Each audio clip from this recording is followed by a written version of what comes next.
Yang Bapak kerjakan proyeknya apa? Saya tol Setiako juga. Tol bandara ya? Iya.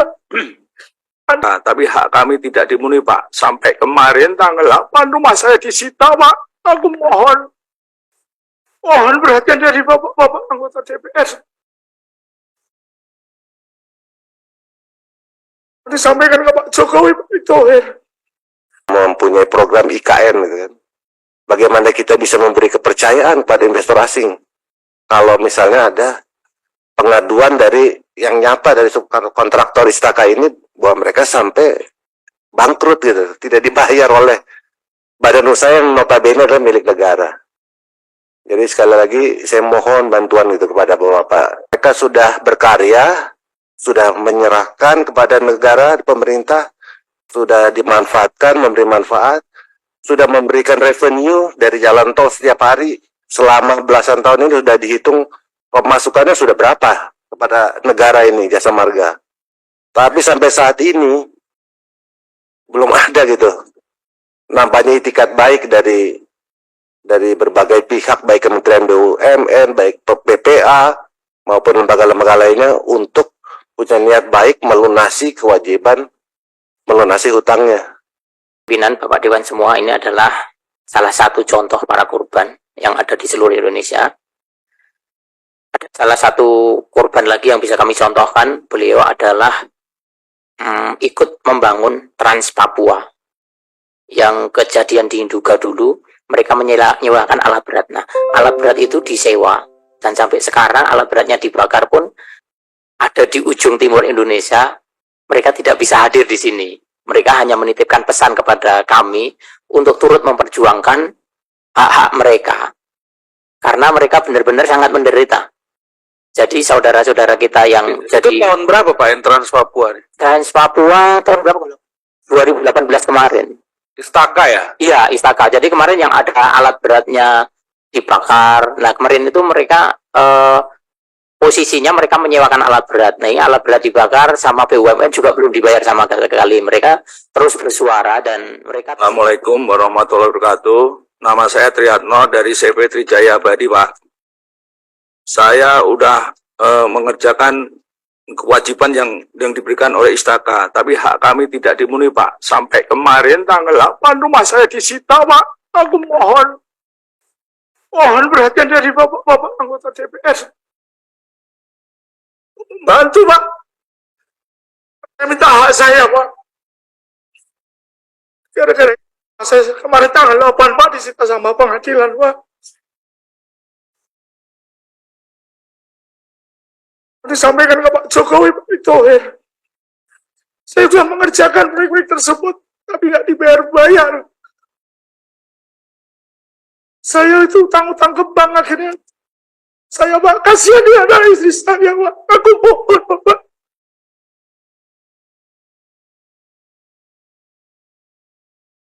Yang Bapak kerjakan proyeknya apa?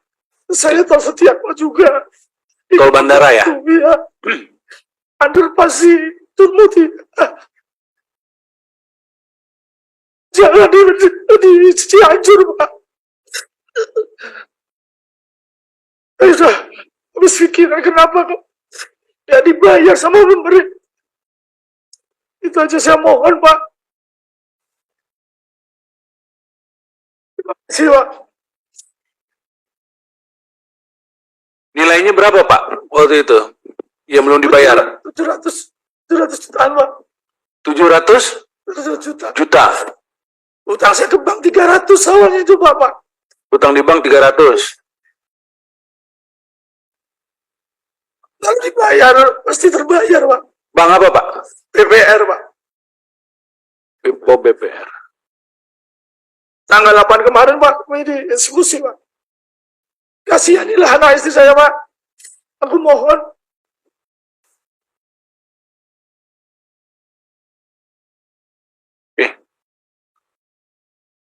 Terima kasih Pak Trianto. Jadi perlu kami tambahkan Bapak pimpinan yang terhormat. Jadi perusahaan Bapak Tri ini mereka yang melakukan pengurukan. Jadi pada saat tol kilometer 26 itu sering banjir, beliaulah perusahaan yang melakukan pengurukan. Terus Pak Andi ini beliau yang membuat tiang pancangnya. Nah itu yang bisa Bapak Julian ini sampai sekarang rumahnya malah terjual untuk menutupi berbagai hutang-hutang.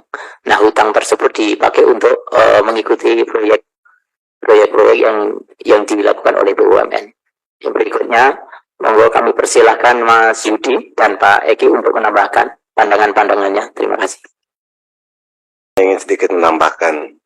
Jadi kalau dilihat posisi hukum dari Istaka Karya, perkembangan terakhir adalah berdasarkan putusan pengadilan niaga dalam keadaan pilot. Yang kedua, dengan keluarnya peraturan pemerintah nomor 13 tahun 2023, Istaka Karya resmi dibubarkan. Kemudian prosesnya ada likuidasi, hasil likuidasi masuk kas negara untuk jangka waktu 5 tahun ke depan. Nah, kalau menurut kami semua di sini, seperti yang Bapak Yudan katakan juga, bahwa proses pemailitan, kemudian akhirnya Istaka resmi bubar, itu adalah pemanfaatan celah-celah hukum kepailitan yang dilakukan secara cerdik dan licik. Jadi, ada suatu persekongkolan yang memang sudah disusun secara sistematis bahwa Istaka Karya akan disuntik mati. Permasalahannya adalah aset Istaka Karya adalah sangat minim, utangnya sekitar 4-5 kali lebih besar. Apabila aset Istaka itu cukup memadai atau lebih, itu tidak ada masalah. Nah, kemudian para subkontraktor dan para supplier berdasarkan hukum adalah berposisi sebagai kreditur konkuren, artinya yang paling bawah. Kita semua sudah tahu bahwa asetnya minim, nanti sudah diserahkan kurator, ada proses pengurusan harta pilot, ini tidak akan ada sisa kepada para subkontraktor dan supplier. Nah, kita sudah tahu semua, lihat dari pengaduan kepada Bapak terhormat, bahwa mereka ini nyata, fakta, realita. Mereka menderita, sengsara, teraniaya, terzolimi dalam waktu yang sudah cukup lama, sekitar belasan tahun, ya udah 12-14 tahun. Ini fakta gitu. Kita semua ini mohon dengan sangat kepada bapak-bapak wakil rakyat untuk menyuarakan kami itu, menyuarakan oleh lembaga legislatif kepada lembaga eksekutif. BUMN adalah badan usaha milik negara, artinya pemiliknya adalah negara. BUMN tidak bisa lepas dari negara. Kita semua minta, dalam hal ini negara bertanggung jawab. Mereka ini semua adalah rakyat-rakyat pelaksana pembangunan infrastruktur. Mereka ini mengemban program dan misi pemerintah dalam pembangunan infrastruktur. Mereka sudah berkarya, sudah menyerahkan kepada negara, pemerintah, sudah dimanfaatkan, memberi manfaat, sudah memberikan revenue dari jalan tol setiap hari selama belasan tahun ini sudah dihitung pemasukannya sudah berapa kepada negara ini, Jasa Marga. Tapi sampai saat ini belum ada gitu. Nampaknya itikat baik dari berbagai pihak, baik Kementerian BUMN, baik BPA maupun lembaga-lembaga lainnya untuk punya niat baik melunasi kewajiban, melunasi hutangnya. Nah, kemudian dampak kepada investor asing, Mbak. Ini salah satu dari kontraktor kita adalah PMA. Perusahaan ini sekarang bangkrut, PMA ini. Padahal mereka sudah berkontribusi kepada Indonesia. Ini menurut saya juga kontradiktif dengan kebijakan pemerintah selama ini yang mengundang investor asing. Tapi realitanya adalah berlawanan. Apalagi mempunyai program IKN gitu kan. Bagaimana kita bisa memberi kepercayaan pada investor asing kalau misalnya ada pengaduan dari yang nyata dari subkontraktor Istaka ini bahwa mereka sampai bangkrut gitu, tidak dibayar oleh badan usaha yang notabene adalah milik negara. Jadi sekali lagi saya mohon bantuan gitu kepada Bapak terhormat, tolong bantu untuk diberikan solusi, yaitu dibayar. Kita semua mohon negara hadir, negara bayar, negara kepada rakyatnya. Ini adalah rakyat-rakyat pelaksana pembangunan infrastruktur, hasil karya mereka nyata. Baik, sekian saja, terima kasih. Wassalamualaikum warahmatullahi wabarakatuh. Oke, terima kasih Bapak-Bapak semuanya. Jadi yang bisa kami hadirkan di hadapan Bapak pimpinan, Bapak Dewan semua ini adalah salah satu contoh para korban yang ada di seluruh Indonesia. Ada salah satu korban lagi yang bisa kami contohkan, beliau adalah ikut membangun Trans Papua. Yang kejadian di Induga dulu, mereka menyewakan alat berat. Nah, alat berat itu disewa, dan sampai sekarang alat beratnya dibakar pun nilai kerugian juga belum terbayarkan sama sekali. Dan mereka jauh ada di ujung timur Indonesia, mereka tidak bisa hadir di sini. Mereka hanya menitipkan pesan kepada kami untuk turut memperjuangkan hak-hak mereka. Karena mereka benar-benar sangat menderita. Jadi saudara-saudara kita yang Itu jadi tahun berapa Pak yang Trans Papua? Trans Papua tahun berapa? 2018 kemarin. Istaka ya? Iya, Istaka. Jadi kemarin yang ada alat beratnya dibakar. Nah, kemarin itu mereka posisinya mereka menyewakan alat berat. Nah, ini alat berat dibakar sama BUMN juga belum dibayar sama sekali. Mereka terus bersuara dan mereka terus kita konsolidasi terus dan berjuang sampai kapanpun terhadap hal ini. Ini salah satu contoh. Nah,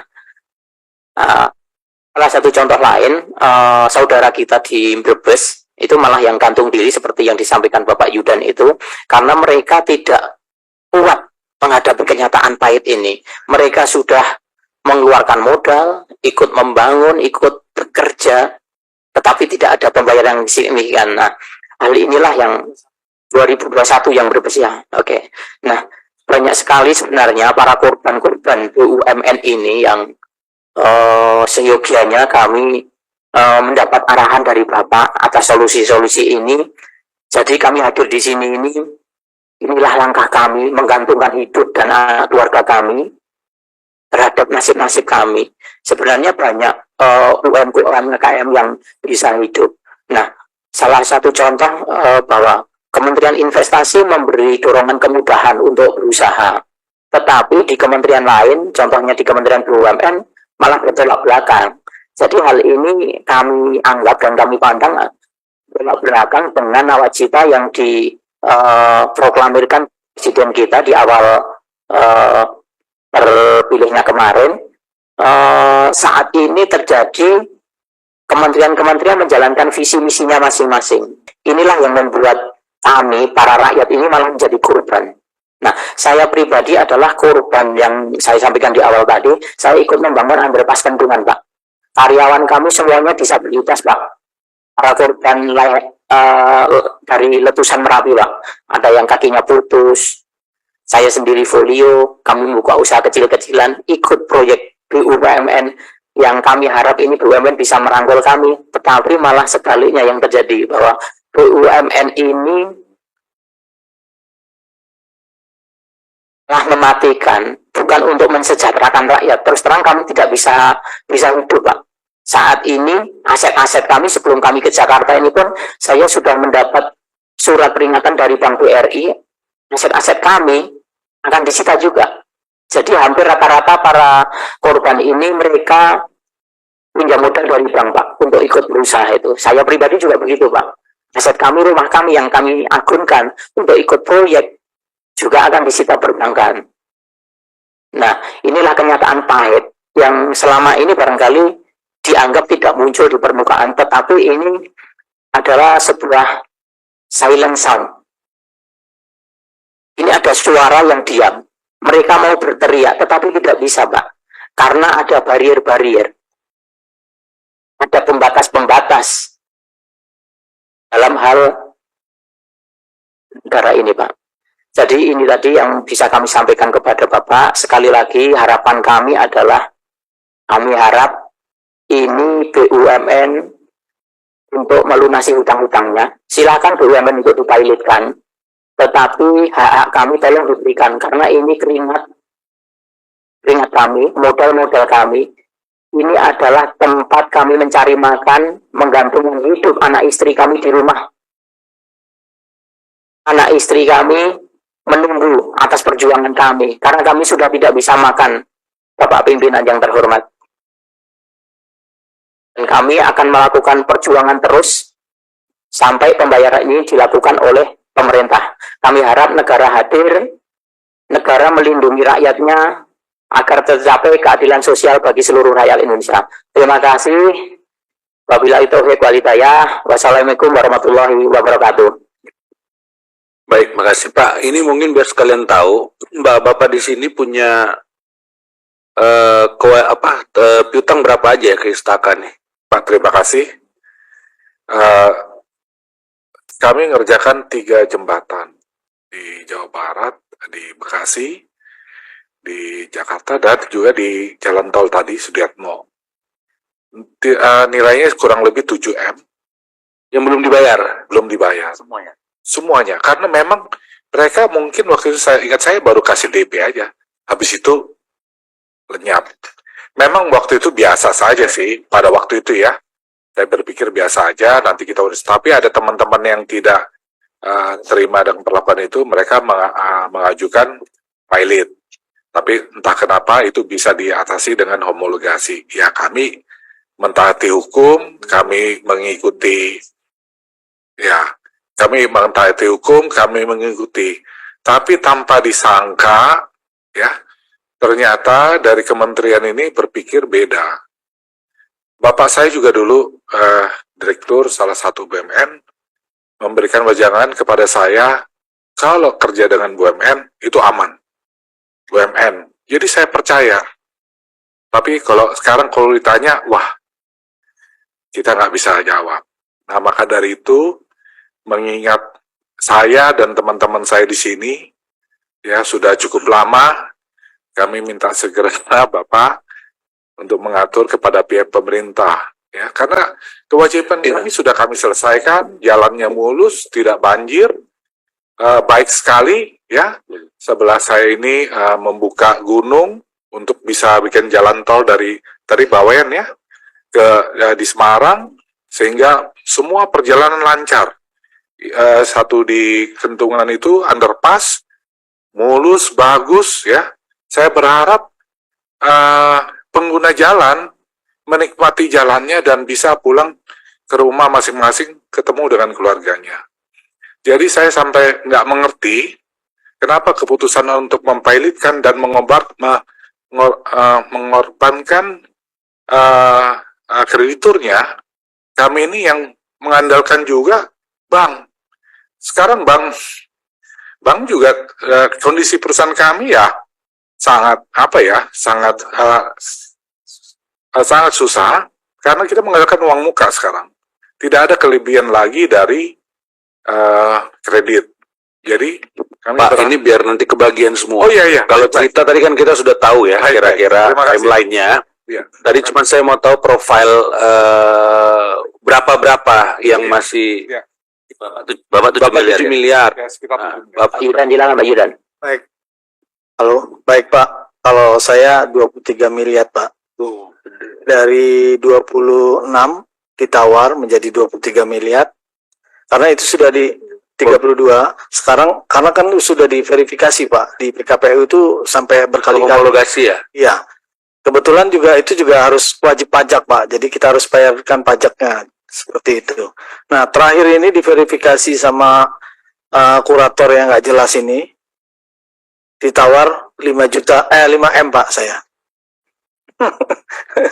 Ya, dari 23 Mas Yudan mau nggak saya kasih 5M? Wah, lebih baik saya aja berantem aja tuh orang. Kayak gitu Pak. Terima kasih Pak. Ya, baik. Ibu? Sama Pak ini. Oh iya sama. Ya, Bapak? Terima kasih Pak. Kami perwakilan dari karyawan berupa sisa gaji, Oh, pesangon, kakak ya. iya, pesangon total 39 miliar Pak. Oke. Terus Pak, mana? Oke, terima kasih. Saya pribadi di bawah 2 Pak. 2M. Tetapi kami ini kan usaha UMKM Pak. Jadi kami berisi para usahanya disabilitas. Uang segitu sangat besar sekali Pak. Ya, ya, Pak. Terima kasih Pak. Terus Bapak? Oh, sama. Pak Tri. Pak Tri ya, betul. Pak Arti tadi Bapak 700 juta ya? Saya dari PT Trimatra Bias Indi. Tadinya kami punya piutang 723 juta. Lalu sudah dicicil selama dalam 10 tahun. itu 10 tahun itu ada sekarang tersisa 648 juta.